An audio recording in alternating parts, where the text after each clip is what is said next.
ابھی پچھلے جمعے میں نے کہا تھا نا کہ کوئی شیخ الوظائف ہیں، انہوں نے یہ وظیفے یہ لوگ بتائیں وزیر گھڑ گھڑ کے لوگوں کو، تو وہ کلپ چلا نا، تو اس میں نیچے لوگوں نے مجھے اتنے گالیاں نکالی ہیں، حالانکہ میں کمنٹس نہیں پڑھتا، لیکن اس میں نے کمنٹس بڑے خاص طور پہ کیا یعنی لوگوں کو اس قدر دور کر دیا نبی کی زندگی سے کہ اب لوگ نبی کی زندگی سننا نہیں چاہتے،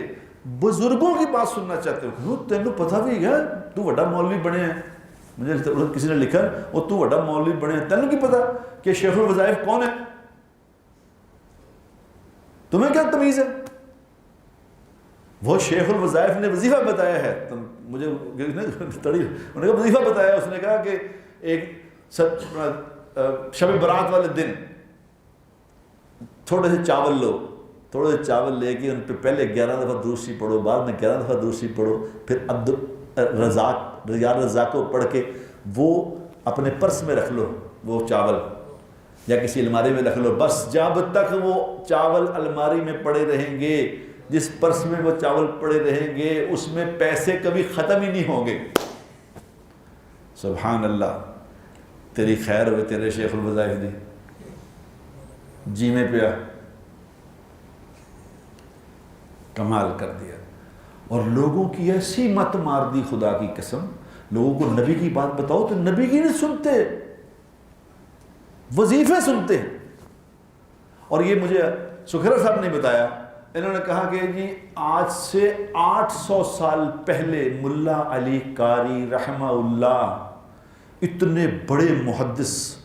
ملا علی قاری کو شاید ہی کوئی دیندار ایسا آدمی جو ان کو نہ جانتا ہو، انہوں نے 800 سال پہلے اس بات سے تنگ آ کے کتاب لکھی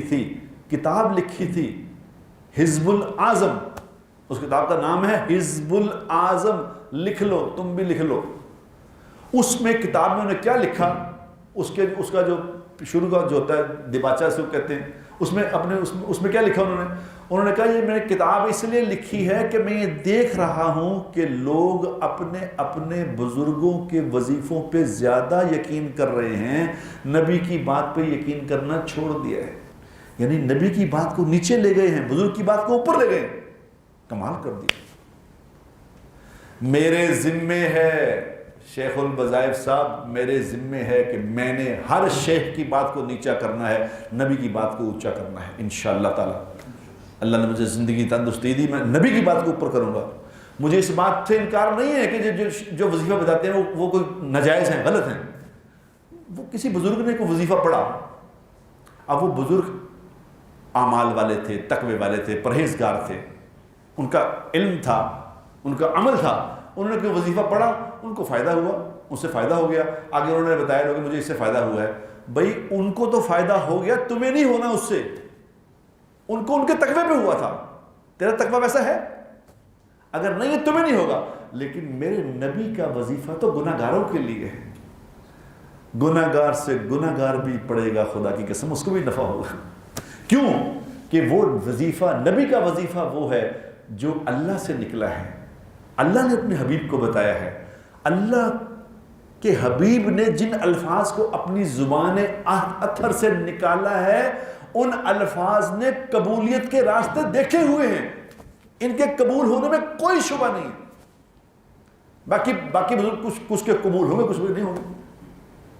لیکن ہمارے اس بر صغیر میں یہ ظلم ہوا ہے۔ مجرب کیا مجرب کرو، مجرب بھی، لیکن کیا تم نبی کی بات کو چھوڑ کے مجرب کرنا چاہتے ہو؟ بیٹھے ٹی وی پہ کتب آن لائن، فلانا آن لائن، دھماکہ on line, Alam on line, لوگوں کو بے وقوف بنا رہے ہیں بلا وجہ، اور وہ باتیں بتا رہے ہیں یقین کرو جو ان کا دین سے کوئی تعلق نہیں۔